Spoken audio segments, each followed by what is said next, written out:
there, are you?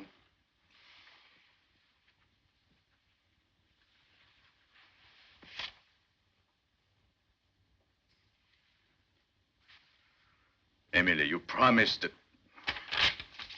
Now, clear out, will you? Don't be hard on him, Henry. You're the one who is hard on him. You treat your brother like an irresponsible half-wit, and then you're surprised that he behaves like one. Goodbye, Henry. I shan't forget what you've done for me.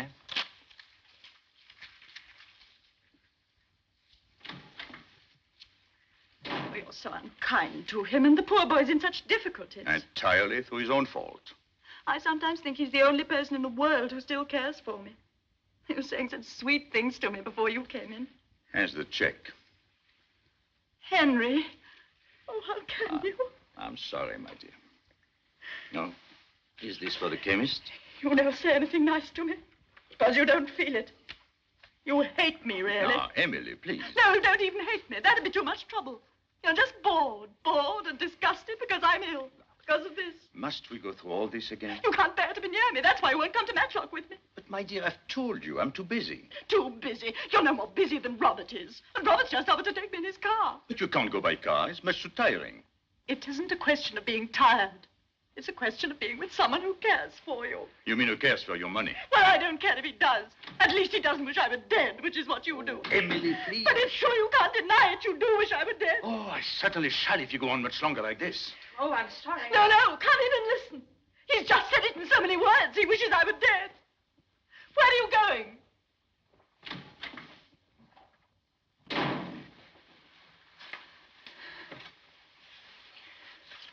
Oh, he's forgotten Janet's birthday presents. Go after him, will you?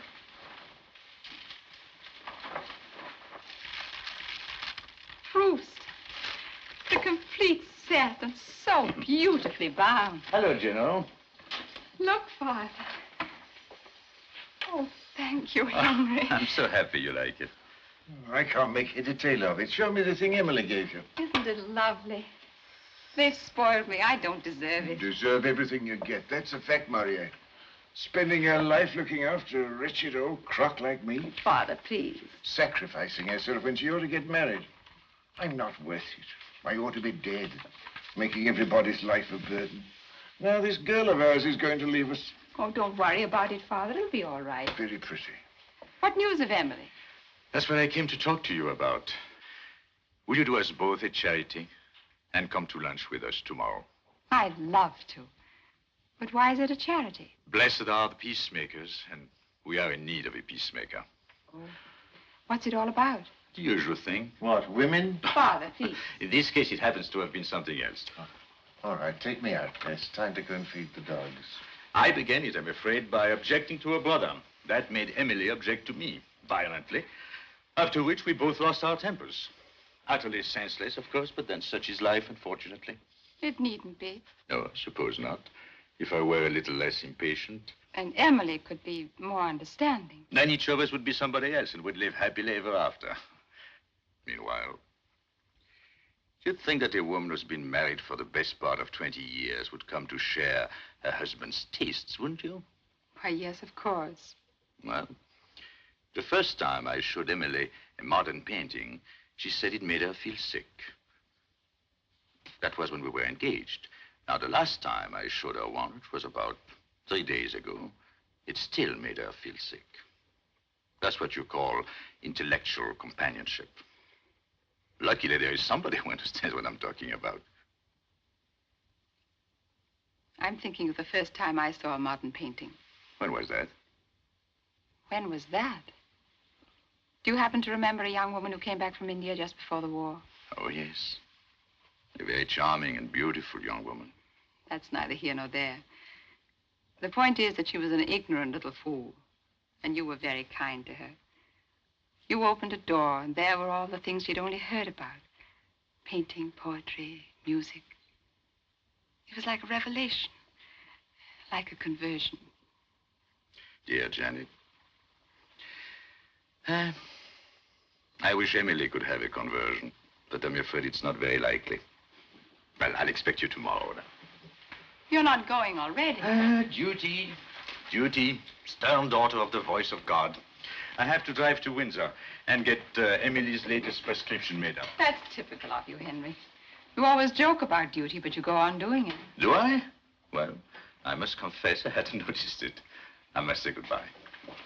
Where's your car? At the gate. I'll come with you. No. You'll do no such thing. I wouldn't dream of it. À demain. Sourire mystérieux. What's that for? For your thoughts. They're worth more than that. All right. I'll give you 6 pence when you come for lunch tomorrow. Is that a bargain? Goodbye.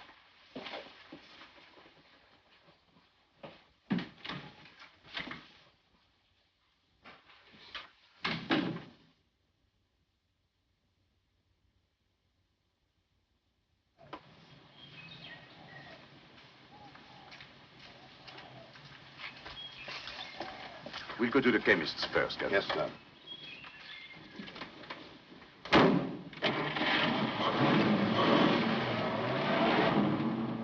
Why have you been so long?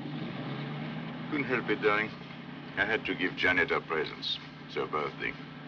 She must be awfully old, isn't she? From your point of view, she practically has 1 foot in the grave. And from my point of view, she's a handsome young woman of 35. As a matter of fact, she used to be really beautiful 10 years ago. I suppose you flirted with her? Of course I did. Do you still flirt with her? Only in the more spiritual way. Henry, I sometimes hate you. Luckily, you have your own inimitable way of showing it. I know you don't really love me, but I don't care. I can love you enough for two. If I didn't love you, I'd think you were horrible. Same to you, my sweet, and many of them. Couldn't we have dinner together? I can't. I'm dining home tonight. At home? But that doesn't count. Oh, I see. My wife is to be abolished, so I can take you out to dinner. Charming child. I think you're horrid. Good, then. I shan't have to ask you tomorrow night. Henry, do you mean it?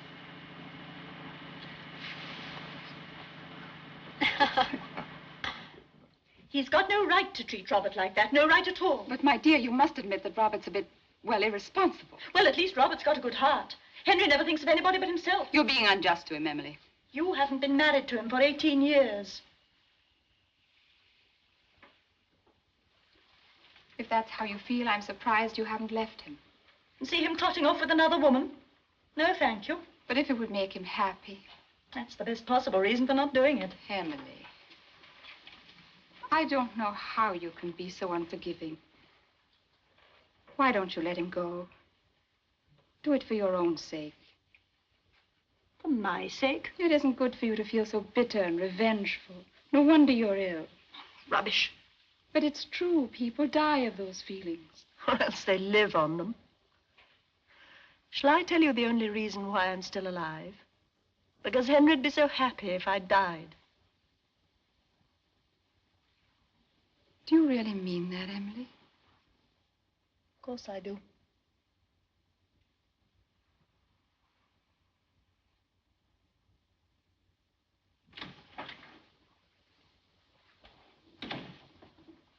You're early, aren't you?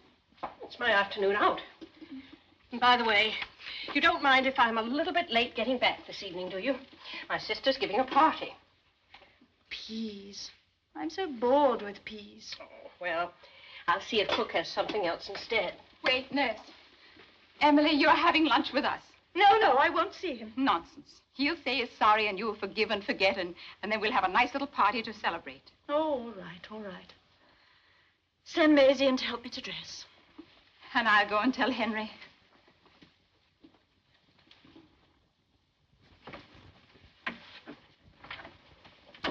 Thank you. Oh, that poor Mrs. Morier. She's terribly ill, isn't she? Oh, it isn't her health I'm thinking about. It's, well, you know. Miss Spence, I could tell you things that would make your hair stand on end. Sex, that's all they think about. Who do you mean? Men. I wouldn't trust any of them. And a Frenchman into the bargain. Does Mrs. Morier suspect? I mean, does she think there's another woman? Oh, he's clever enough to keep things dark. But I tell you, we wouldn't be surprised at anything. Mrs. Morier and you seem to have talked things over a great deal. She knows I'm a friend. Shall I tell you something, Miss Spence? You know that brooch of hers, that diamond dragonfly? Yes, I know the one you mean. She's going to leave that to me in her will. Not that I'm expecting her to die. Though, of course, it might easily happen with a heart in that condition. Hello, Henry. Well, what news? Peace or war? Peace. Oh, thank goodness. Even if it's only an armistice. Oh, come with me. I want to show you something. Oh, a Modigliani. You haven't bought it, have you? Couldn't afford it, but couldn't resist it. What an astonishing piece of work. Yes, and to think that this idiot went and died at 37, when he might have gone on painting this sort of thing. I've got no patience with people who die young. Make a note of it, Janet. You're invited to lunch on my 80th birthday. Are you sure you won't be bored with me by then? No. I'll still be wondering what's going on behind that mysterious little smile of yours. What is going on, by the way? You won't answer? Where is that sixpence? Now you have to tell.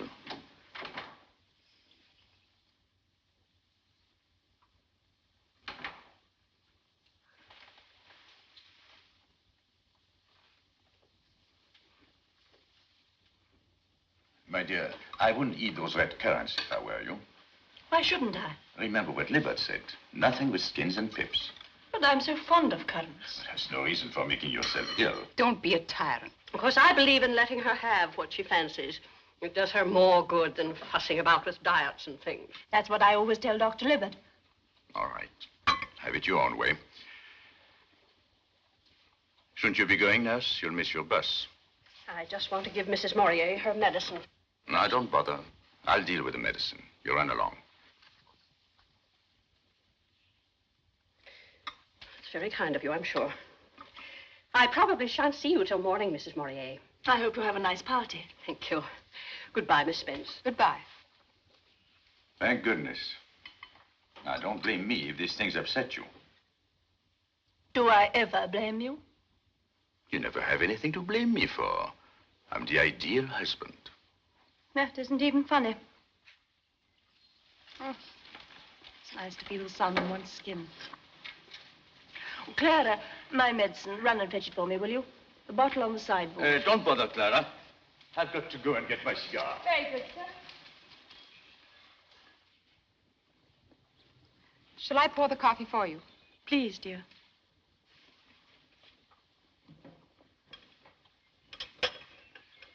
You take sugar, don't you?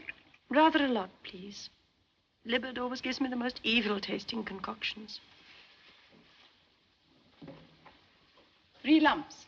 That ought to take the taste away. And here's 1 in the saucer. Coffee for you, Henry? And no sugar. Thanks. Here you are, my dear. Thank you.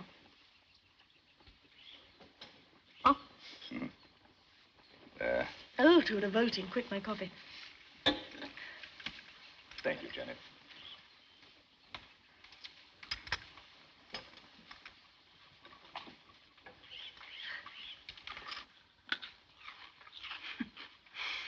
You know, I used to get punished for this when I was a child. Nothing to what I used to get for doing this. But now, happily, one can commit all the misdemeanors with perfect impunity. Goodness, it's hot. Would you like me to move your chair into the shade, dear? No, thank you. I think I'll go indoors and have a little nap. These first warm days are very trying. Sleep well, my dear. Oh, by the way, I shan't be in for dinner tonight. Where are you going? Old Mr. Johnson wants to discuss the new aviation company he's interested in. You know how I hate to be alone in the house. My last evening at home, what's more. Oh, I'm sorry, my dear. I didn't think that you would feel sentimental about it. Will you be very late? No, of course not. Not later than 10:30. On the dot. Oh, good evening, Mr. Lester. Good evening. Has anybody been asking for me? I'll inquire at the desk, sir. Good. Bring me a dry martini while you're about it. Very good, sir.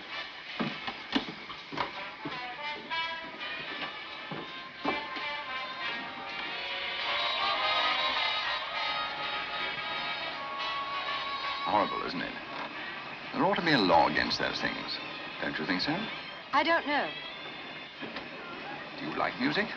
Not much. You don't? That's bad. Nothing for you at the desk, sir. He brought only one. He can easily fetch a second. No, thank you. Thanks. Teetotaler as well as a music hater. Added to all this, you appear to be practically dumb. Now, there's a good deal to be said for dumb women in every sense of that ambiguous word. In the first place... Hello. Sorry I'm late. I'm so glad you've come. There's a man here who's been bothering me. What? No, Henry. Your eyes do not deceive you. 'Tis indeed your irresponsible and half-witted brother-in-law. Won't you introduce me to this charming young person? Doris, this is Mr. Robert Lester. Miss Mead. How strange life is, Miss Mead, to think that you're practically a member of the family. I must tell Emily about this new addition to the domestic circle. She'll be delighted. Excuse me, Doris.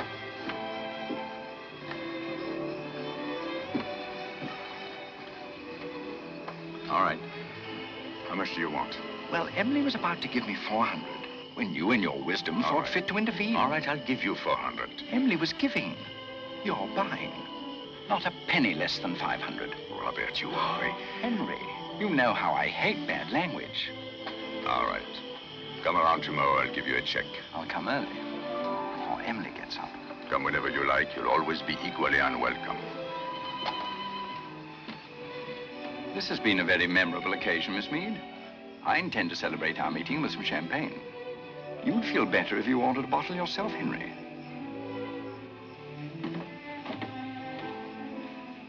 Is he really your brother-in-law, Henry? Yes, I don't want to do anything that's wrong. it will be all right. I'd rather give you up altogether, just because I love you so much. Oh, darling. Thank you, Doris. You make me feel almost ashamed. Robert was right about one thing, though. We need some champagne with our dinner. After all, who tells you the world is not coming to an end this evening? Let's assume we have only 6 hours before the last trump. 6 hours to make the best of.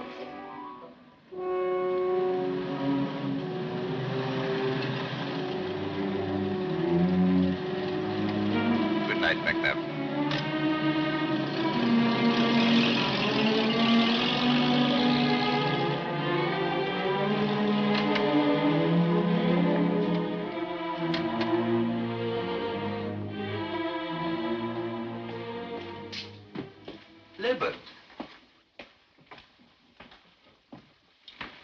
Is my wife ill? They tried to reach you at Mr. Johnson's, but there was no news of you there. Oh, no, I was detained. I had a breakdown. Your wife kept asking for you. I'll go up to her at once. I'm afraid it's too late. Too late? Oh, yes, I suppose she's asleep. Mrs. Morier passed away about 4 hours ago. You mean she's dead? Unfortunately, I was not there when they called me. I arrived when it was all over. The only person who was with her was Janet Spence. Janet? Yes, the servant sent for her. There was a violent attack of nausea in the late afternoon, and that is what knocked out the heart. She must have eaten something that disagreed with her. At lunch? I suppose so. Oh, excuse me. I saw the lights and I wondered if there could... Is anything wrong? Nothing, except that Mrs. Morier is dead. What do you mean? She died of heart failure while you were out. It was because you let her have those currants. Do you remember? I warned you at the time. But you wanted to have your own way, didn't you? Is this true, nurse? Oh, but she liked them so. But you know how strongly I've always insisted on a bland diet. Well, I never thought that a few currants... No, you didn't think that they would kill her, but they did. Please, Maria, this is a professional matter. We don't want any rhetoric injected into it. You better go to your room now, nurse. I'll talk to you tomorrow. And let us stick to facts, Maria. It may have been the currents or it may not. All we know is that something upset her, that she had a heart attack. Can I go up to her room? I'll wait for you here.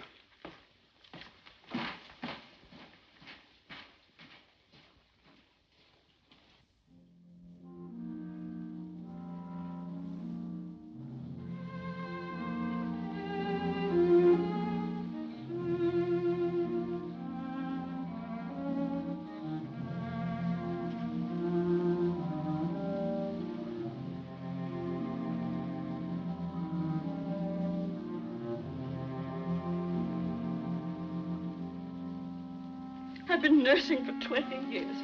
And this is the first time anyone's ever had anything against me. You mustn't take it so hard.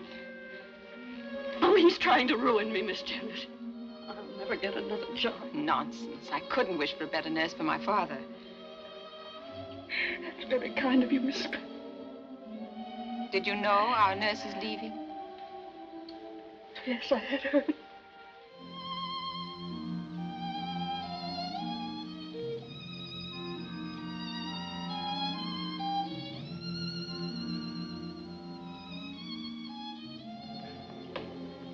I admit she's a good nurse. I'm the first to admit it. But Nurse Braddock had no business to go against my instructions. I think I can tell you the reason. She wanted to spite Henry. To spite him? What for? She didn't like him, that's all. Just because he belongs to the male sex, I suppose. Some of them get like that. Janet, I'm so thankful you were with Emily at the end. Yes, I think it helped her.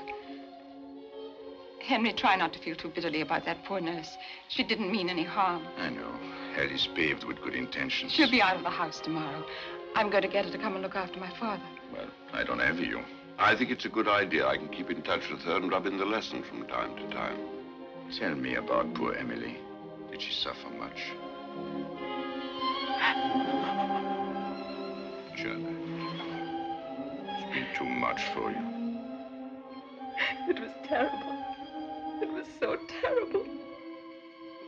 I've never seen anyone die before. I didn't realize.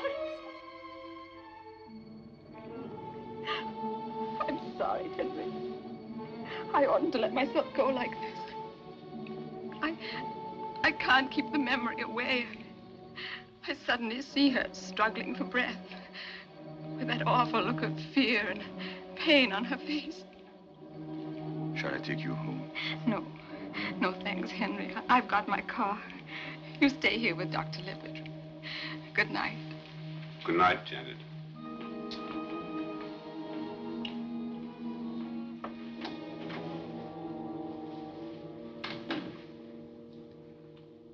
There's nothing to say, of course. Just platitudes that don't mean anything. One talks in one universe, one dies and suffers in another. I found that out when Margaret died. You two were very close, weren't you? We were married nearly 30 years. 30 years. And yet, it isn't the time that counts. It's what you feel, what you are. Remember Emily as she was then? Margaret used to say she looked like the princess in a fairy tale. Shall I tell you where I was this evening? It seems sufficiently obvious. Suppose you think I'm pretty contemptible, don't you? I never thought of that. But I feel extremely sorry for you sometimes. Being born with a lot of money. It's no joke. Heaven knows it's dreary work having to earn a living, but at least it gives a certain purpose and direction to one's life. Whereas a rich man, a man without a job or a family to support, he can afford to live discontinuously, if you see what I mean. Without any purpose but his own tastes and appetites. In other words, he can afford not to be a real human being. Do you think I'm capable of changing? At this moment, yes. But it's easy to be heroic at times of crisis. What's difficult is to behave even moderately well at ordinary times. The question is, how much will you want to change a month from now? Am I as weak as all that? I simply don't know. Wouldn't surprise me if you were. Wouldn't surprise me if you weren't. At 56, I've stopped being surprised at anything. Well, I must go to bed. I've got a heavy day tomorrow.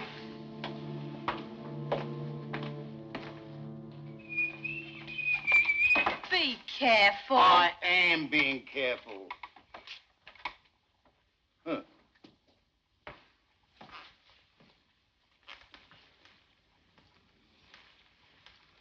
It's a speaking likeness. I'd recognize it a mile off. Oh, I'll give you such a smack in the face for that. Good afternoon, miss. What is going on? Where's Mr. Mورrier? Didn't you know, miss? He's gone. He's gone to Cornwall. Oh, very odd. He didn't say anything to me about it. He only made up his mind yesterday. All of a sudden. Clara, he says to me, I need a change. So I says to him... Did he say when he'd be back? No, but we're having the whole house repainted. You know how long that takes. And anyhow, Cook and Maisie and me have got 3 weeks off from tomorrow. Oh, lucky beggars. Wish I could have 3 weeks off. Come on, Jenny. What a sky. Isn't it wonderful? But you're not looking at it. No, I'm not. Volupté, fantôme élastique. Oh, stop it. I hate it when you talk French. I'm afraid you'll have to learn to put up with it. For better, for worse, in English and in French. Till death do us part. Darling, how much do you love me? How much? Let's see. I would say about 17 times as much as I love English cooking. No, this isn't a joke. You're perfectly right. English cooking is a tragedy. That's why we're starting for Paris tomorrow. Paris? Do you mean it? Unfortunately, I've got to pick up some papers on the way up to London. You mean at your house? Good. Then I'll have a chance of seeing what it looks like. No, you won't. You're going to wait for me at your Aunt Nellie's. But, darling... I don't want anybody I know to see us together. Not until we're back from abroad. You know as well as I do how they talk. But the servants are away. You told me so yourself. I know, but the house is full of painters. Not on a Saturday afternoon. And tomorrow is Saturday. Please let me come and have a peep at it, please. All right. Thank you, darling. Don't thank me. Thank yourself. Ce que femme veut, Dieu le veut. Woman's will, heaven's will. You know, I can't help feeling rather nervous. What about? About meeting your friends. About being Mrs. Henry Morier. Sometimes I wish we could keep it a secret forever. That would be romantic, wouldn't it? You see, I left school when I was 16, so I don't really know anything. And look at the sort of people you go out to dinner with. Judges and admirals, authors, and then me in the middle of them. What do you expect me to do? Don't do anything. Just be. That's good enough. But after all, I'll have to say something. What on earth shall I say? Well, ask them what they think about the Einstein theory. Henry, you're a beast. You might at least pretend to talk to me seriously. After all, you've talked seriously to other women. Which other women? Miss Spence, for example. You're serious with her, aren't you? Oh, am I not? That's precisely why I married you, not her, which shows that there is something more in marriage than an ability to make polite conversation.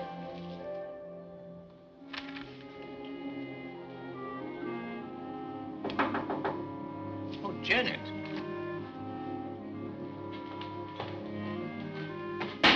Gosh, these painters. Well, what a pleasant surprise. I thought you were in Cornwall. I had to go to town unexpectedly, so I took the opportunity to do a little burglary on the way. Without letting us know you'd be here. I'm just driving through. How did you know I was here? I saw the light.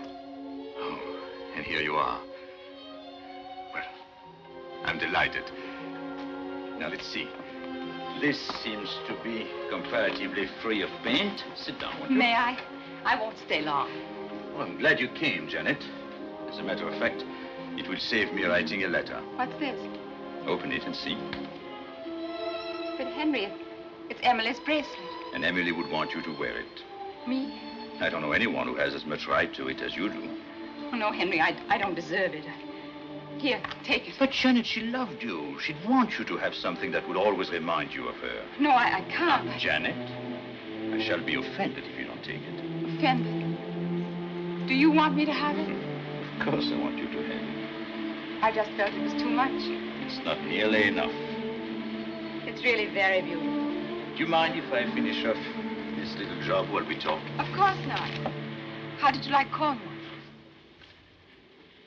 Oh, beautiful.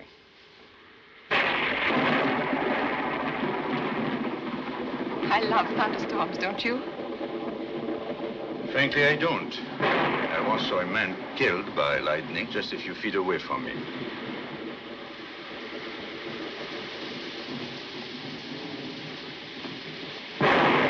Goodness, this is like the overture from William Tell.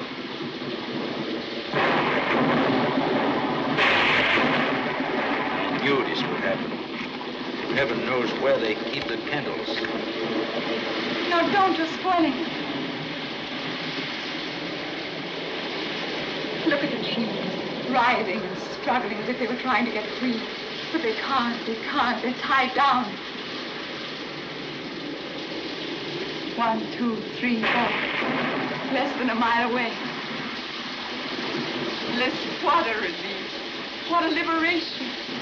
Like someone that's had to keep everything locked up inside herself and then suddenly she can let go. You must have known what that's like, Henry. Not what what's like. Poor Henry, you haven't had much happiness in your life, have you? Oh, I've done pretty well, all things considered. Health, money, books. Golly, how I hid it. You're quite right, Janet. I'm far from being happy at this moment. You can make a joke of it, but I know what you've been through. The isolation, the spiritual loneliness.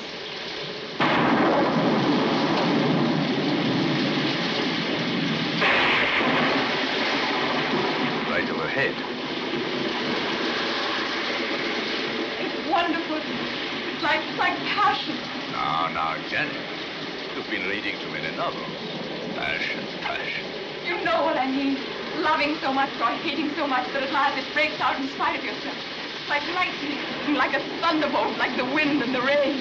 Then woe to the man who comes out without his umbrella.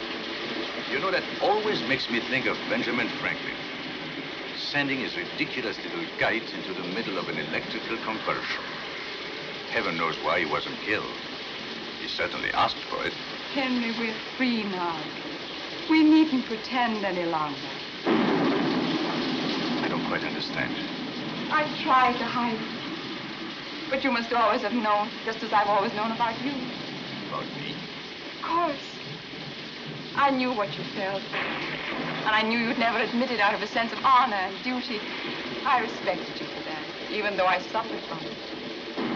We don't have to think of anyone but ourselves now. Janet, really, you don't understand. We can't. We mustn't. Forgive me, Henry. Please forgive me. My dear, don't let us say anything more about it. Your nerves are on edge. It's the thunder. I ought to have known how you feel about it. It's still too recent, too painful. Poor Emily. Emily? That face. I thought I'd put it out of my mind. So frightened. So horribly frightened. And I talked about us. No wonder it upset you. Can you forgive me? Listen, Janet, I think I ought to tell you. While I was away in Cornwall... What happened while you were in Cornwall? Well, to cut a long story short, I got married. You got married? Yes. It's someone you don't know. As a matter of fact, I've only known her for a few months. But I'm sure you'll like her when you meet her. Of course, she is rather young. Only about 18, as a matter of fact. Quite a baby. 18? Yes. It's absurd. So, you see, she has plenty of time to learn. What are you laughing at? Oh, nothing in particular. Janet, we're still friends, aren't we? Of course we are. Better than ever. Nothing like a good joke to bring people together. A joke? You didn't think I was serious, did you? No. Oh, of course not. Well, I must be getting home. I'll take you in the car.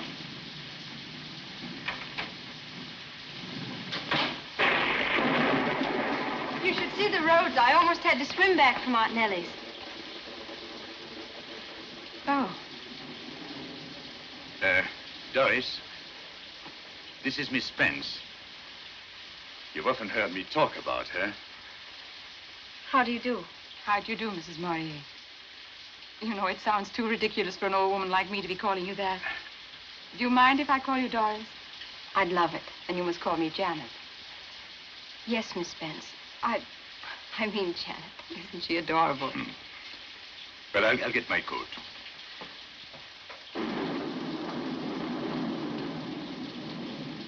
Tell me, Doris, are you very, very happy? Yes, I think so. You only think so? No, I don't mean that. I'm sorry. Let's talk about something else if it upsets you. But I am happy, really and truly. It's just that, well, I'm not very clever. And Henry seems to know everything, you know, about art and things. Art and things? Oh, you sweet child. Well, here we are. I shan't be long, dear. Henry, please let me go with you. No, you stay here and change your shoes. But I don't want to. What's the matter? You afraid of the dark? No, afraid of something else. Can't you feel it, Henry? You must be very insensitive. Feel what? She's still here, isn't she, Doris? All right, come on. Let's go to the car. Well. Married, eh? Sensible fellow. High time this girl got married, too. You give her a talking to, Murray. Father. I'll do my best. Well, where is she? Take off that ridiculous hat. That's better. It's your mother when we were first engaged, the living image of her. Turn around. Yes, definitely so. Do you remember the picture of her in the riding habit? That's the thing she was wearing when I saw her first. Don't you ever write anything but a habit, my dear. Women aren't the right shape for breeches. Whereas in a riding habit, well, man could still have illusions. And what's life without illusions? Nasty, solitary, brutish, and short. Women's legs are shorter even than life. Let's see you without that hideous mackintosh.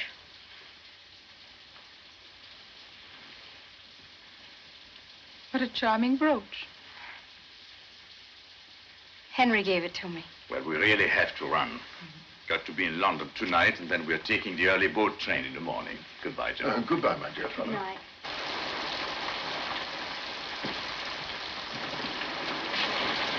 Good night, honey. Good night. Good night. Good night.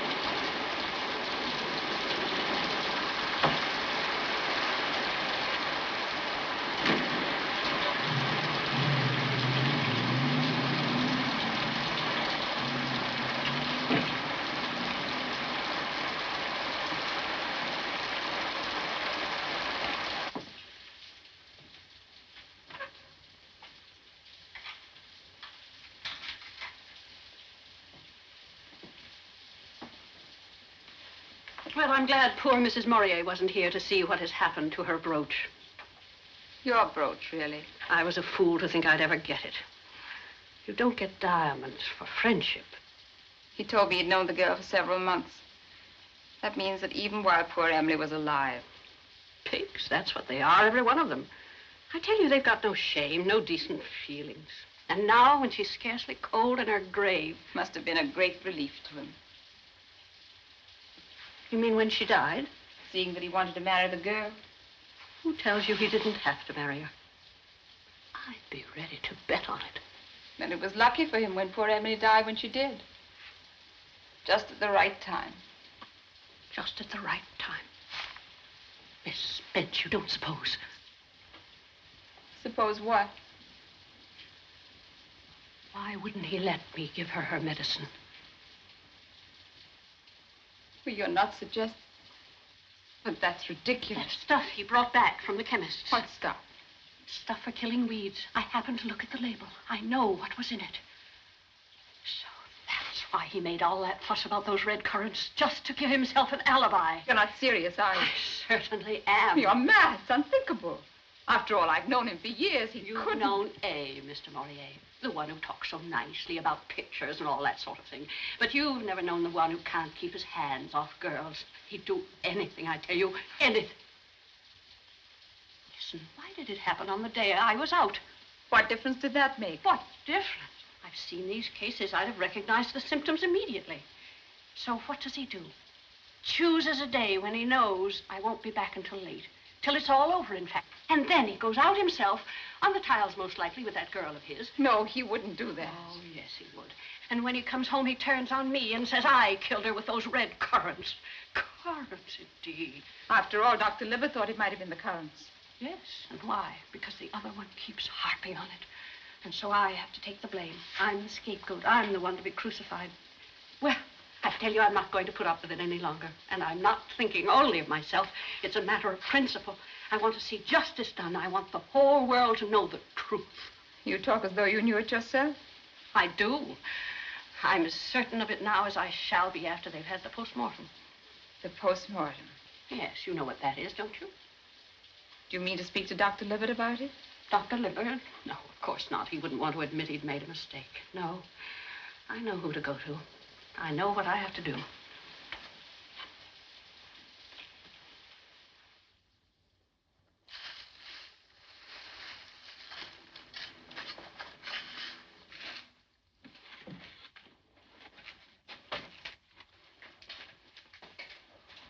It's horrible, digging up somebody after they're dead. Just because there's some spiteful gossip. That beastly nurse of yours, I can't understand why you keep her. Now, dear, don't be unreasonable. You know quite well I wanted to send her away, but Henry wouldn't hear of it. Nor would Dr. Libbert. Sending her away would have meant we took her seriously, and that's the last impression we want to give. We were having such a wonderful time in Paris. Then to be called back for this nonsense. And the painter's still in the house. The horrible smell everywhere. Darling, how dreadfully unkind of me. I quite forgot to ask you how you've been. Is everything going as it should? Well, I still feel sick in the morning, if that's what you mean. And Libbert is pleased with you, is he? He seems to be. It must be a strange, wonderful feeling. You mean to be going to have a baby? If you ask my opinion, I think it's awful. Well, it'll be all right when the baby's actually there, but right now, I tell you, I'd rather have the measles again. At least it doesn't last so long. Will you nurse the baby yourself? I don't know. I hadn't thought about it. I would if I had one. I wouldn't feel it were really mine if I didn't. When do you expect Henry? He ought to be back pretty soon. How was he when he went off this morning? Rather worried, I suppose. No, he was too angry to be worried. Makes him furious the way they're treating him. Then you do not agree with Dr. Libard's diagnosis as to the cause of death? Yes and no. I am of the opinion that Dr. Libard was perfectly correct in stating that death was due to heart failure. Where I differ from him is in regard to the cause. And what was the cause, in your opinion, Dr. Dawson? Arsenic, sir. But that's impossible. No interruptions, please. You'll be given an opportunity of speaking later on, Mr. Morier. Please go on, Dr. Dawson. The organs were removed and examined. Both Ranch's and Marsh's tests were used. And the presence of poison in considerable quantities was clearly established. Were the quantities sufficient to constitute a fatal dose? Unquestionably. Do you know Mr. Morier by sight? Yes, sir. Do you think you could give him this note? It's rather important. All right, sir. I'll manage somehow. Thank you. Oh, much obliged, sir. It was one of your duties, was it not, to bring Mrs. Morier's medicine to her after meals? It was. Did you bring it to her after lunch on the day that she died? No, I did not. I'll wait till she's finished, sir. Then when the next one's called, I'll slip in and give it to her. Take the testament in your right hand. Will you repeat the oath? I swear by Almighty God that the evidence I shall give the court shall be the truth, the whole truth, and nothing but the truth. So help me God. So I took the coffee things out into the garden and put them down on the table. And what then? Mrs. Morier says to me, "My medicine, Clara, run in and fetch it." And did you go? No, sir. Why not? Because Mr. Morier says, "Don't bother, Clara. I've got to go in and get a cigar anyway." Thank you. You may step down. Adjourn until 2:30. The court will adjourn until 2:30 tomorrow afternoon.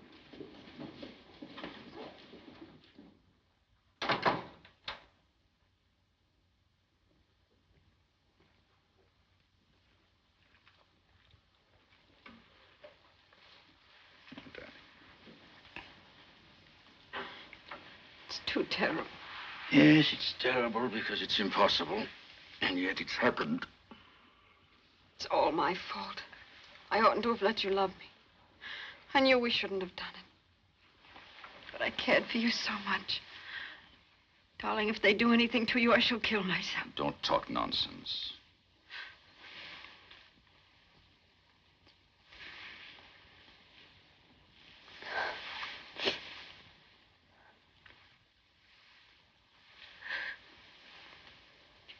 Why did you do it, Henry? Why did you do it?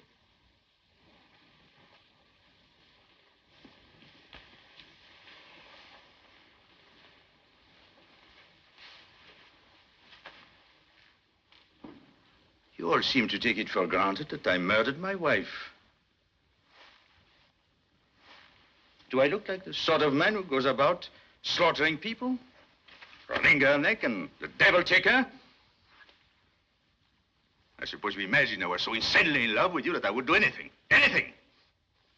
When will you women understand that all one asks for is a little amusement and a quiet life? Instead of which, well, I don't know why the devil I ever married you. Why did any man in his right mind ever marry any woman, for that matter? Henry! Oh, no.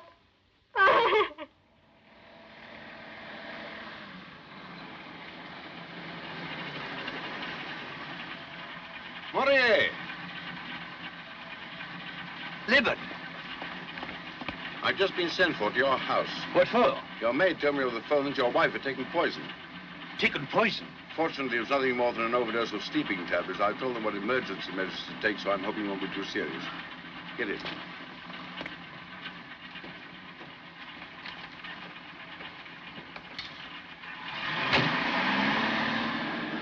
Is it the result of what happened at the inquest? Yes. Yes, that and other things. I got angry because she took it for granted that that I was responsible for what happened to Emily. I said a lot of things I shouldn't have said. I see. Libet, do you think I did it? No, I don't. Then how did it happen? One of them tries to kill herself. Perhaps the other succeeded. But why? Why? Ask yourself, Morier.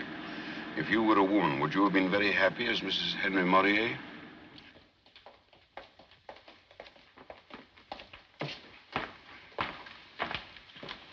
I'd rather you didn't come up. Very well.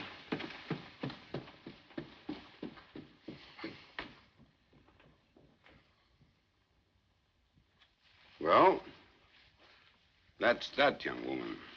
2 days in bed and you can do what you want. No more of this sort of thing, remember? What's to prevent me? Nothing except your own common sense and common decency.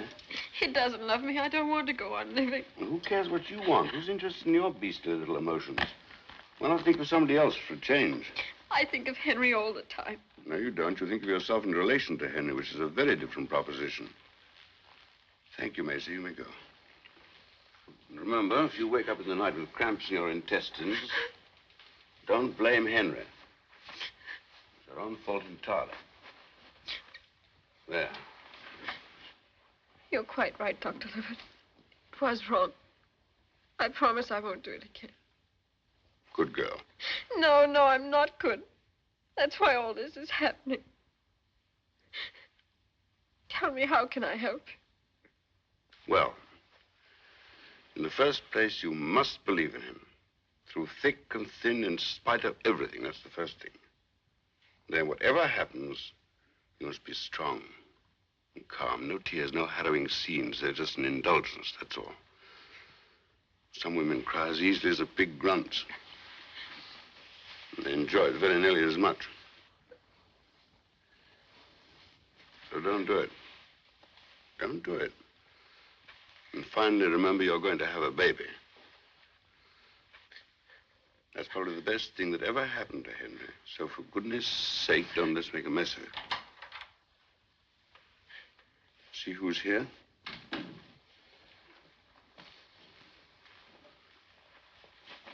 Sure, right. Flourishing. And there isn't going to be any more of this sort of nonsense, is there, Doris? I'm so thankful you got here in time. Yes, but it would have been better if there hadn't been any need for me to come. Bye, Doris. Bye, Henry. Doctor. Thank you.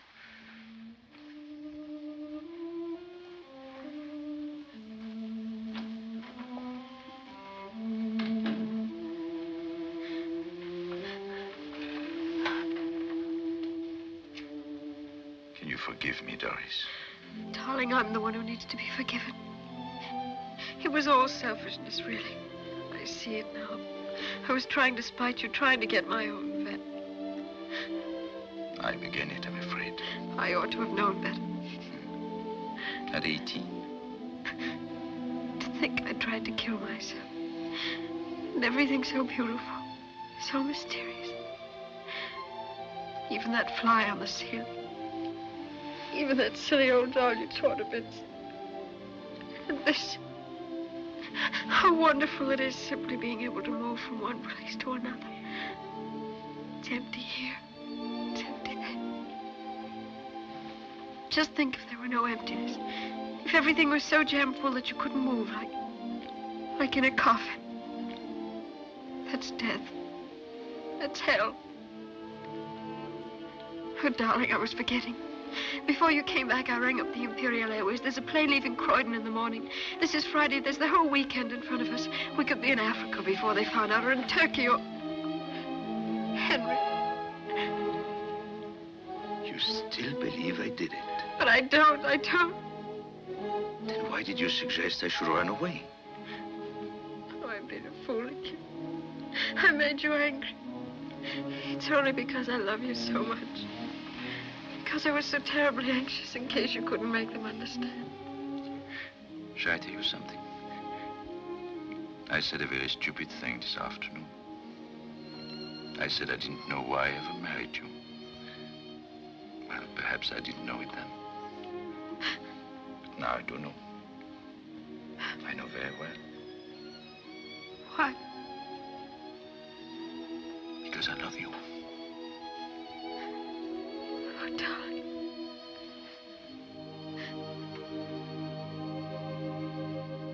When the medicine was brought from the house, who poured it out? Nobody did. It was brought out in a wine glass. In a what? In a wine glass. Oh, I see. Mr. Morier poured it out in the house. Yes. Could you see him pour it out? Not from where I was sitting. But of course, knowing Mr. Morier as I do, I feel absolutely Thank you. It's utterly unthinkable. I'm here to determine facts, Miss Spence, not to speculate about what is or is not thinkable. Thank you. You may go now. I propose to recall Mr. Morier. Henry Morier.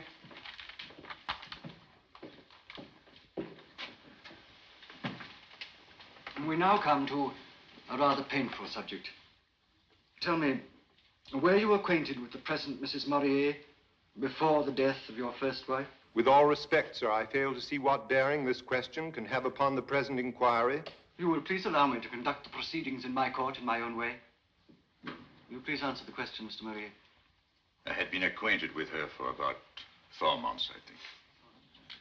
Mrs. Morier's maid has testified that after lunch, you offered to go and fetch your wife's medicine. Is that the case? Yes.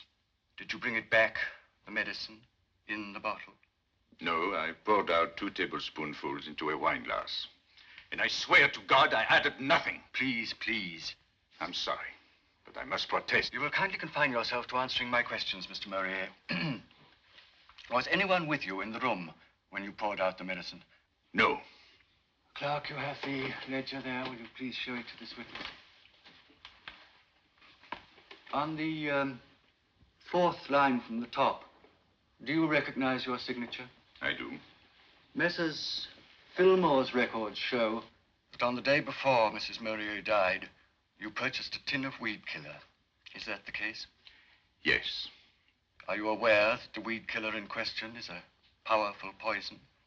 Yes. Shortly before purchasing the weed killer, did you have a quarrel with the late Mrs. Morier? Yes, I suppose you could call it that. Thank you, that's all.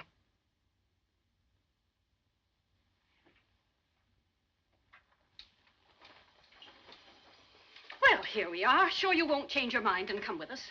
No. I just start by feeding the dogs. Does you good to be with dogs for a change. Takes your mind off your troubles. Wouldn't mind being a dog myself. Comfortable kennel, free meals, unlimited access to the females of the species, and when you're old, they shoot you. No wheelchairs, no torture, no blasted nurses. One bang and it's over. Put on your things and come with us. Do. No, Father, I'd rather not. It would help you to sleep if you took some exercise. Please. A good brisk walk, that's what you need, dear. And then 5 minutes of deep breathing. I'm a great believer in deep breathing. That and abdominal massage. Up the ascending colon, across, and then down, up, across, and then down 40 or 50 times. I used to do it for poor Mrs. Morier every single day. Poor thing, poor thing. Well, she'll sleep easy in her grave after this.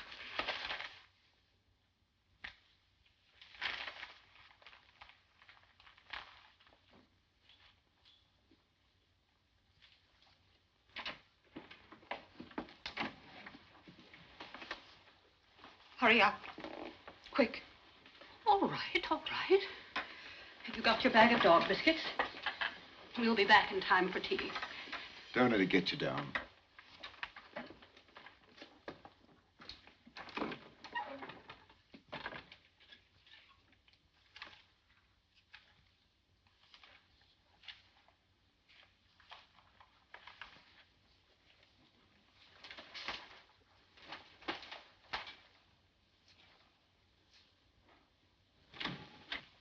Dr. Libbard, miss.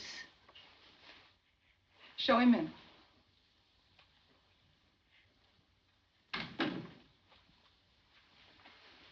I just dropped in to see how things were going along. Father seems very well. He's just gone out for his walk. And you? Not much of a credit to your physician, I'm afraid. If I don't sleep tonight, I shall go mad. You've still got some of that stuff I gave you, haven't you? It doesn't seem to work anymore. Dr. Libbard, you don't know what it's like. Night after night. I can't stand it any longer. This wretched business with poor Morier. Wasn't let it prey on your mind too much, you know? No, naturally, but... Well, I mean, one can't help feeling dreadfully sorry for him. Sorry if the light bothers you. Hold still just one moment.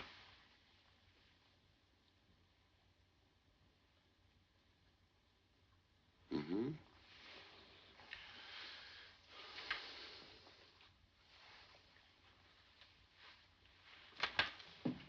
You wear these things all the time now? I find the light very trying. It's been like that ever since I started sleeping badly. And then, of course, poor Emily. You were very fond of her, weren't you? Oh, yes.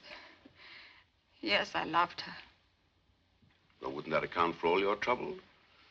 Grieving over the death of a friend. And what a death. What a death. Suicide at the best, murder at the worst.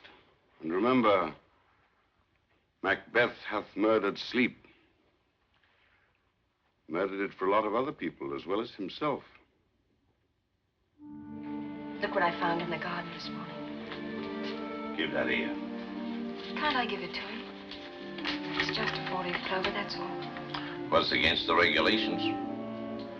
But I don't see any harm in it.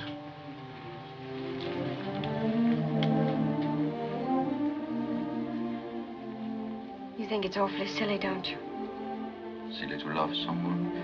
It's the only thing that makes any sense. How does Libbard think you're getting on? All right.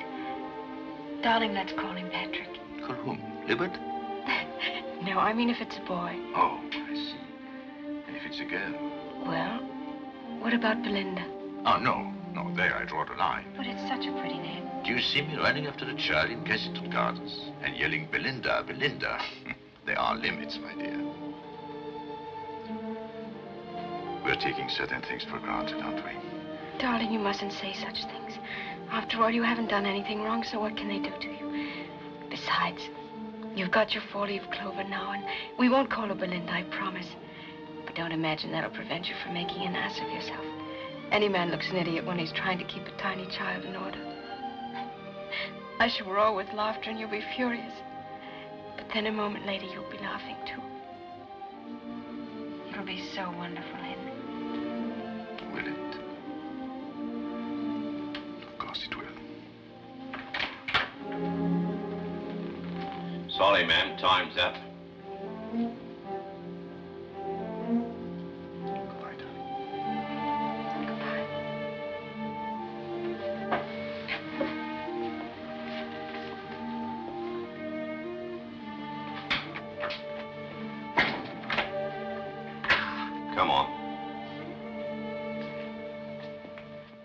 When driving the car, did you ever observe signs of intimacy between the accused and the present Mrs. Morier? Yes, sir. There was considerable embracing. Silence! Silence! On more than one occasion? Yes, very frequently, sir. I have no questions to ask this witness, my lord.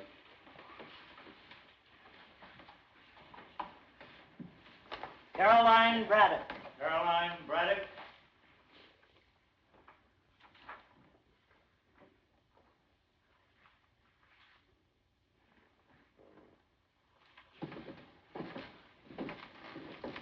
Janet. Sorry if I frightened you. Have they called you again? No, I've been sitting in court with Doris. Do you think... I mean, how is everything going? Not too well, I'm afraid. You mean for Henry? Yes. They're all coming home to roost, every one of the follies he ever committed, and goodness knows there were enough of them. Do you remember in the gospel, men and women who were possessed by devils? I sometimes wonder if that isn't the only plausible explanation of some of the things we do. Things that we know are against our own interests, things that are obviously wrong and idiotic and suicidal. And yet we do them. Or is it somebody else inside us that makes us do them? If it's somebody else, then we wouldn't be responsible, would we? I think I'd better get back.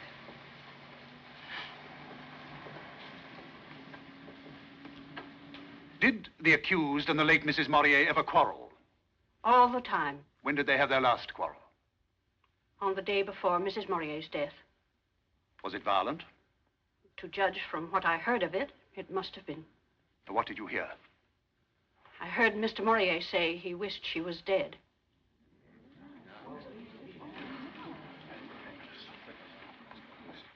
The day before she died, of poisoning, remember, the deceased wrote as follows. Robert, darling, herewith the check Henry tried to prevent you from having. He was horrible to me after you were gone. He said he wished I was dead. I can't see you tomorrow, but come the day after and we'll decide definitely about the journey. Ever your affectionate Emily. Now, did you see your sister again after you received this letter? No, I didn't. She wrote it on Tuesday afternoon. I got it on Wednesday morning. And on Wednesday evening, she died. When she was taken ill that night, the servant sent for you, is that correct? Yes. Did you see Mrs. Morier alive that night? Yes, I was with her till the end. Was she unconscious at the time you came? No, she was fully conscious. Then she was able to speak? Yes, she was able to speak. Did she say anything about poison? No. No, she didn't seem to realize she'd been poisoned. Nothing to indicate that the poison was self-administered? No. Nothing. Now, what are the motives for the crime? There were two of them. Among the lowest and most contemptible of all human passions. Lust and avarice. His wife is rich. She has made a will in his favor. Her life is heavily insured. And now to the lure of money is added the compulsion of another, even stronger passion. When his wife falls sick, what does this man do? Does he sit beside her bed to comfort her? Does he devote himself to alleviating her sufferings? No. He wanders abroad in search of low and criminal distractions. He finds a young and innocent girl. He flatters and cajoles her. He dazzles her with the display of his wealth and fascinates her by his knowledge of the world. True, he denies the fact of his adultery, but nevertheless, he cannot deny the fact of his infatuation. The unhappy invalid at home is unaware of what has happened, and yet how terrible for her are the consequences of that infatuation. Her presence becomes increasingly irksome to him. Her very existence is a threat to his pleasures. More and more, he wishes her out of the way, and at last, that wish is translated into action. The poison is bought.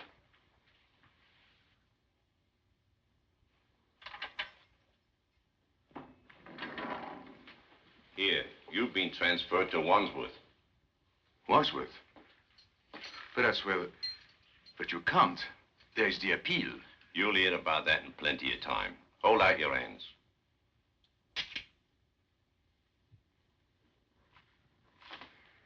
Poor devil. Vengeance is mine, saith the Lord. I never was so glad of anything in my life. But I have some wonderful news for you, Miss Janet.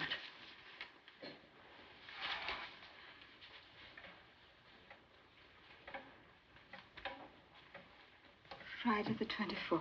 Aren't you pleased? You'd better go, Nurse Braddock.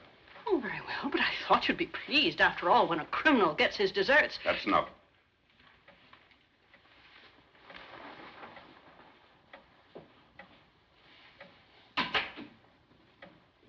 When a criminal gets his deserts. But is he a criminal? I still don't believe it. I didn't believe it either, but now, after everything they brought out at the trial, one must believe it. Must one? I've just been reading a very interesting book.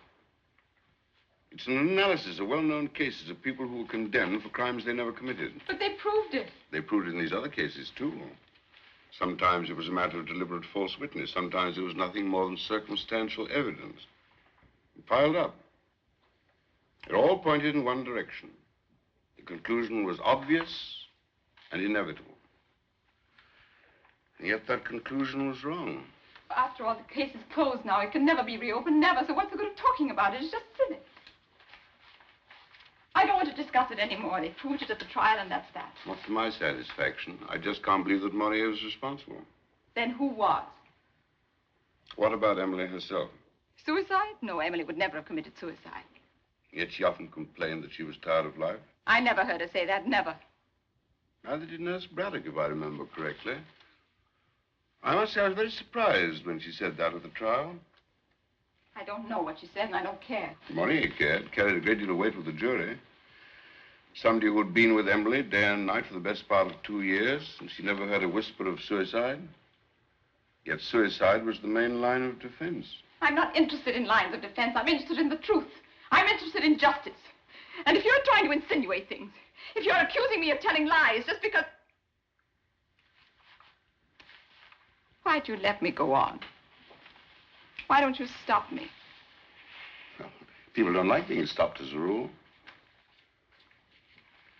You were very fond of poor old Henry, weren't you? Yes, I liked him. I liked him very much. Emily used to say that if she died, you and Henry ought to get married. Married? Him and me? That's monstrous. How dare you? I'm only repeating what Emily said. Talking about me as if I were one of those women of his. One of those... It's disgusting and it's contemptible. I'm sorry, Dr. Libbert. Don't apologize to me. I'm not the one who's got insomnia. What do you mean? Getting all worked up about Henry's taste in women. It doesn't help you to sleep, you know. You don't imagine I spend my time thinking about that, do you? Well, you were thinking about it just now quite loudly. Do you ever think about poor Emily? Of course I do. After all, she was my best friend. And when you do sleep, do you ever dream about her? Those are the dreams that make me wake up. I suppose you dream of her as she was when she was dying. Yes. And sometimes I see her sitting out there in the garden. Just as she was drinking that coffee.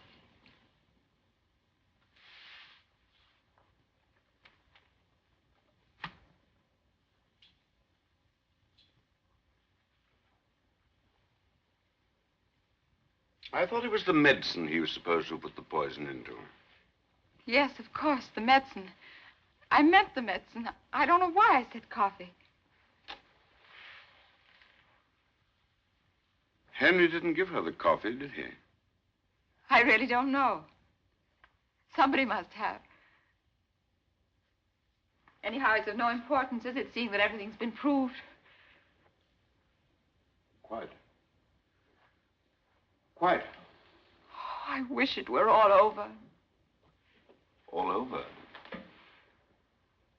You seem to think this business is like something in the movies or in a novel. You seem to think it has an ending at 8 o'clock next Friday week, to be precise. I don't know what you're driving at. I'm driving at some way to make you sleep.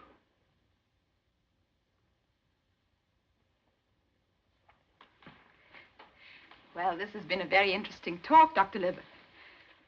But whether it's going to cure my insomnia, that's another question. Personally, I put more faith in sleeping tablets. Janet, do you remember meeting a young Dr. Farton at my house this spring? Yes. I've known him ever since he was a boy. He's a very nice fellow, kind, sensible, conscientious. And he's turned out to be a first-class psychiatrist. No, thanks. I don't want to go to a psychiatrist. You want to get well, don't you? I'm not ill. Not that way. I know you. You're going to tell them I'm mad, and then they'll lock me up and torture me until I say things. It's a plot. Everyone's plotting against me. Nobody's plotting anything. That's a lie. You said it yourself. You want me to go to a doctor for mad people. Farton won't do any harm. He'll just ask you a few questions and find out what's on your mind. I've told you again and again. I haven't anything on my mind. It's just that I can't sleep. But he'll help you with that. He'll put you to sleep if you let him. Do you mean he'll hypnotize me? Well, what's so alarming about that? Send me to sleep and then make me say a lot of things I don't want to say? And I shan't even know I've said them? No. No, I won't. I won't. Janet, be Don't reasonable. touch me. Janet. I'll kill you. Do you understand?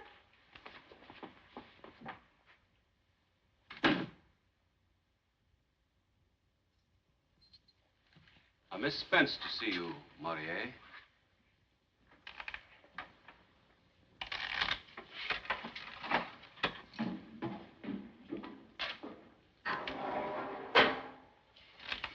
I don't mind us. Carry on as if we weren't here.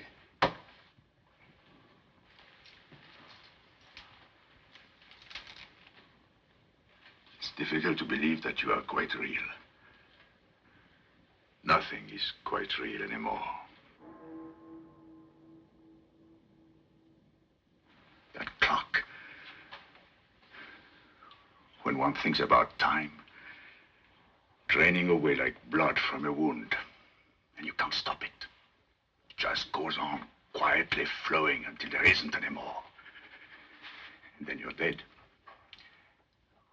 Was it 3:30? Yes, that was 3:30. 4 and 12 makes 16 and 24. 40 hours. A little more than 40 hours. It's like being at the edge of a huge black pit and something is pushing you from behind. Perhaps it would be more bearable if it made some kind of sense. If at least one could believe that there is such thing as justice. There is. Janet, I didn't do it. I swear by all that is sacred. Sacred? What is sacred? Do you remember that night? That night when there was a thunderstorm. You talked about Benjamin Franklin, you know, sending up his little kite to attract the lightning. A sort of scientific, practical joke. Well, sometimes the joke comes off. Sometimes the lightning comes down the string and then, well, people get killed. Get killed? And whose fault is it they get killed? The fault of the lightning? Or the fault of the little man who thought it would be such fun to play tricks with it? I don't understand what you mean. Well, don't try. Just imagine a little group of boys at school. What does your father do? Oh, he's a barrister. And yours? He's an engineer. And yours? My father's dead. He died before I was born. He died in a place called Wandsworth Prison. Annette, don't. Did I ever ask for mercy? Did you ever think of showing it? Never. I never said anything when you amused yourself at my expense. Janet, I didn't do that. What else were you doing all those years? Beckoning me on, calling me to you. And then at last, when I came to you, you hit me across the face and then ran off to have a good laugh with that filthy little beast. How dare you say that? Yes, how dare I?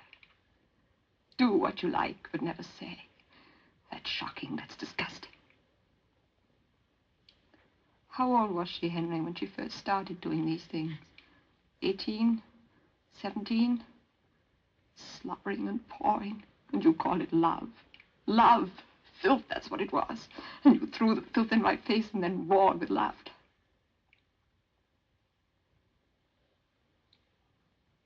Why don't you go on laughing, Henry? Laugh. Laugh. This is all part of the same joke. Don't you understand? Janet, you don't mean... 40 hours more. That's all. And you asked me to lunch on your 80th birthday. Why don't you laugh?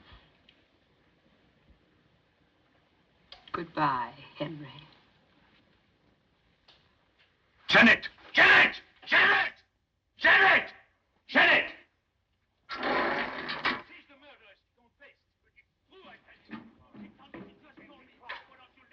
She was the one.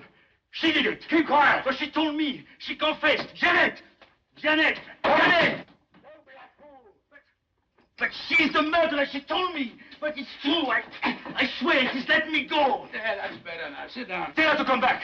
Make her say it again in front of witnesses. Keep quiet. Let me go. Let me go. Sit down.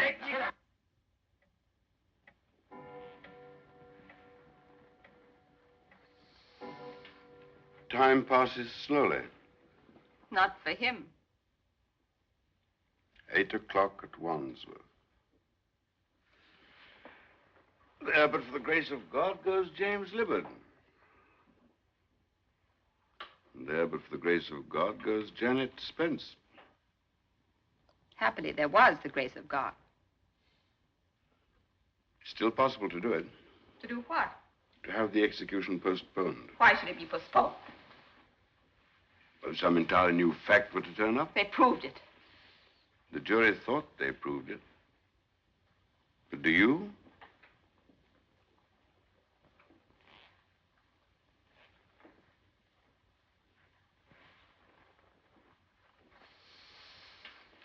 Of course, you know the basic reason why poor Emily was so dreadfully unhappy. What was that? Because she wouldn't accept the facts as she found them. She was an invalid. She'd lost her looks. She wanted to be treated as though she were young and pretty. What has that got to do with me? That is for you to answer. I'm only pointing out that it's possible to come to terms even with the most terrible facts. Old age, sickness, death. Yes, even with one's own wickedness and folly. Those are just words, that's all. Just words. But they can always be translated into actions. Listen, Janet. I can quite understand you're not wanting to go to sleep until you feel that you're safe. But did you ever stop to analyze the word? Safe from what? Safe in which respect? One can shut the door against one danger and be wide open to another. Look at yourself. You want to be safe from death. But at what price? At the price of feeling guilty. At the price of being driven mad by the sense of guilt. And what then? In your madness, won't you try to do away with yourself? But then again, that's death. You run away from death. And what do you run into? Death. Madness and death. But if you don't run away, if you face the facts, if you accept your destiny, there's something like a certainty that you will escape madness. A very good chance of escaping death. Well, I'll think about it. I'm terribly thirsty. Would you like a drink? Yes, that's a good idea. I'll get one for you.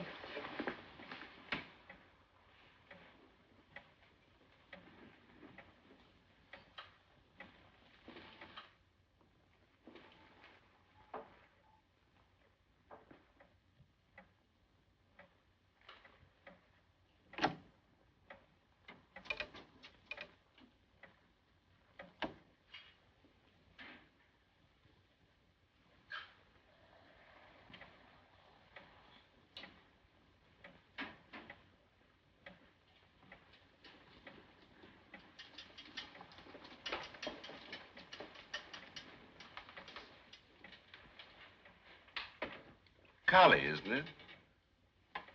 The great mother. And precisely because she's a mother, she's also the goddess of destruction. If you give life, you also give death. Inevitably.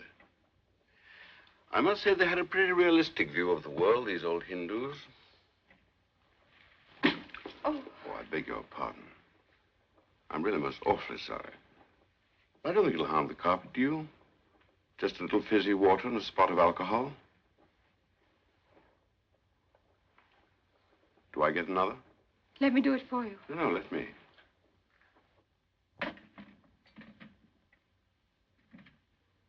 That's Emily's bracelet, isn't it? Yes. I thought I recognized it. It's really rather grotesque when one comes to think of it. Executing a man for murdering a dead woman. Murdering a dead woman? What do you mean? Well, that's what she was. 2 months, 3 months, 4 months at the outside. That's all she had in front of her. You mean if she hadn't been poisoned, she would have been dead in 2 or 3 months? That's it.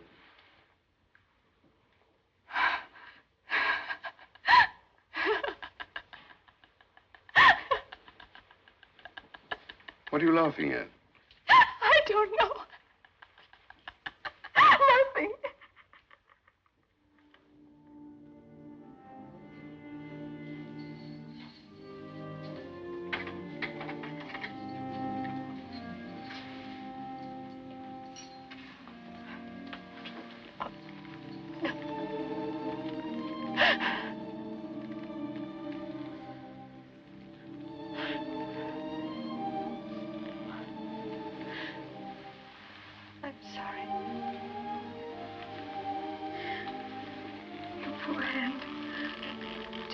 Yesterday. Yes, I did it yesterday. Darling, I want to tell you something. It happened to me last night, quite suddenly, in the middle of a paroxysm of rage and despair. It was like actually hearing a voice, only there weren't any words. There was just a kind of absolute certainty. A certainty? I knew that everything was finally all right. I knew it. It's true. Of course, one's got to face things as they really are. One's got to forget what one would like them to be. Tell me, my darling. Have the leaves started to turn? They're all golden now. Even the beech trees. I remember when I was a little boy, walking in the beech woods. I used to pretend that dry leaves were heaps of money, knee-deep in gold, like the Count of Monte Cristo.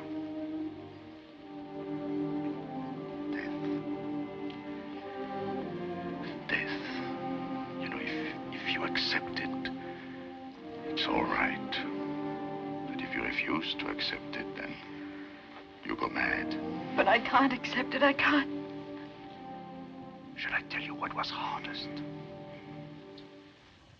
Accepting the fact that I shouldn't ever see you again. I wish I were dead. I wish I'd never been born. There's nothing to do with one's wishes.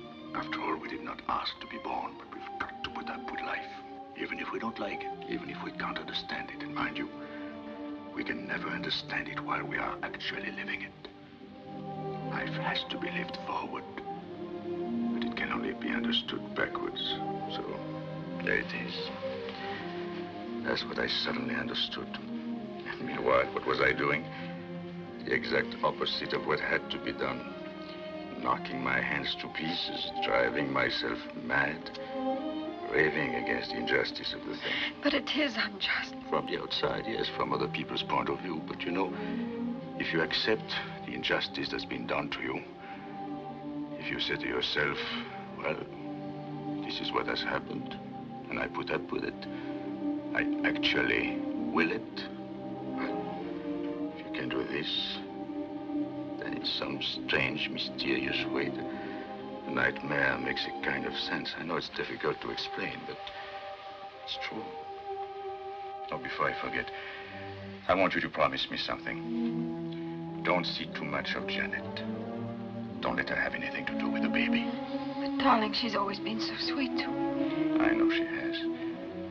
But all the same, will you promise? I promise. I could tell you all the reasons, but it would take too long. Besides, what's the point? Let the dead bury their dead. Why bother about the past? I'm glad you didn't come to see me yesterday. Why? Yesterday, I should almost have hated you. Hated me?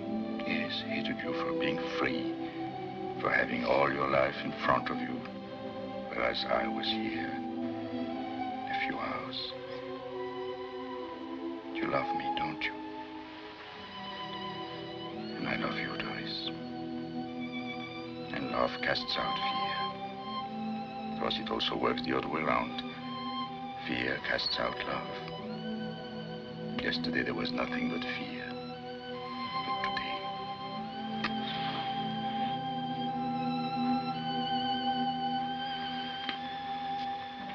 Today, it's different. 2, 3, identical with the 4th. Another queen. Let's see what I can do. Jack of clubs. Oh, my goodness. Well, here goes. Mine, all mine. You're no good at all. Well, I'm not clever enough. This is a game that requires intellect. Are you ready? Mm-hmm. At last, a king. 1, 2. I'm finished. I'm done for. I owe you 10 million pounds. 11 million. 11, is it? Oh, well. Well, anyway, here's 6 on account. I'll pay off the rest by installments, 2 a week until the last judgment. Agreeable?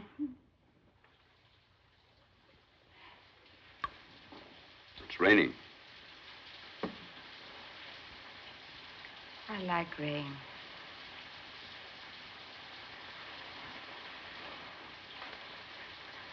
I like it when it rains really hard. When there's thunder, lightning. Oh, that girl. It's too horrible. I hate him. I hate him.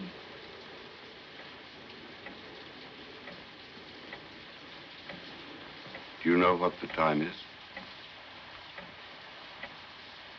Only 2 minutes. 2 minutes. That's all. Then you will be safe.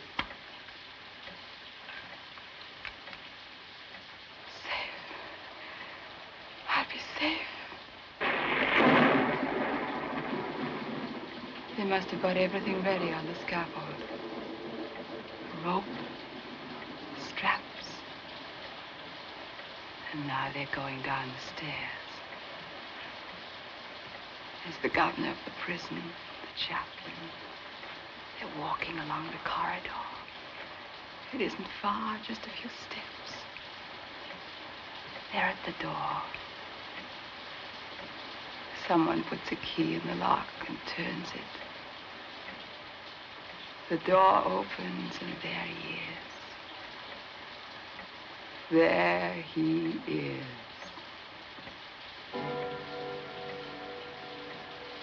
Just because she was 18. Because of her mouth, because of her skin. Oh, God, God, God, God!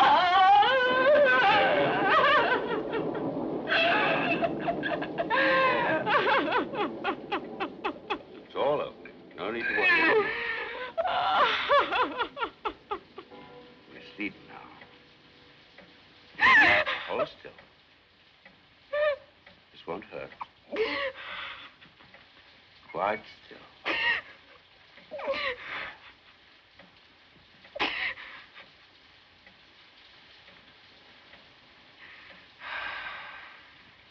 Let yourself go. Feeling comfortable? Yes.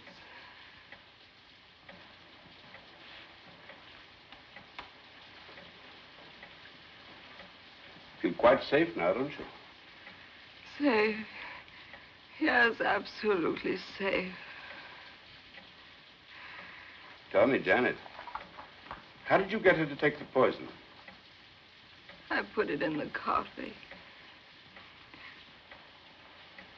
You thought he would ask you to marry him, No, I don't want to talk about it.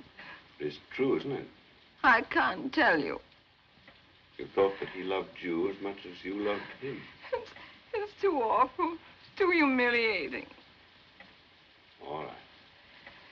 I won't torment you anymore. You can sleep now. Deep sleep. Warm, soft, dark. Like black velvet. Think of black velvet and black fur. No light coming in. No dreams to interrupt you. Just sleep.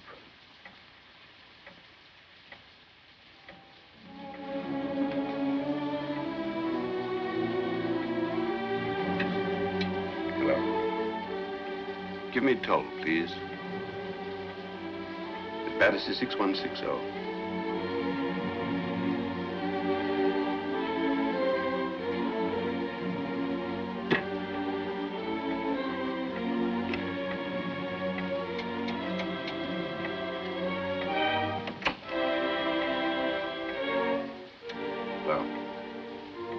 Wandsworth Prison. This is Dr. James Libbard speaking. I want to speak to the government, please. At once. Yes, it's official business connected with the Mورrier case. Yes, it's extremely urgent. All right, I'll hold on.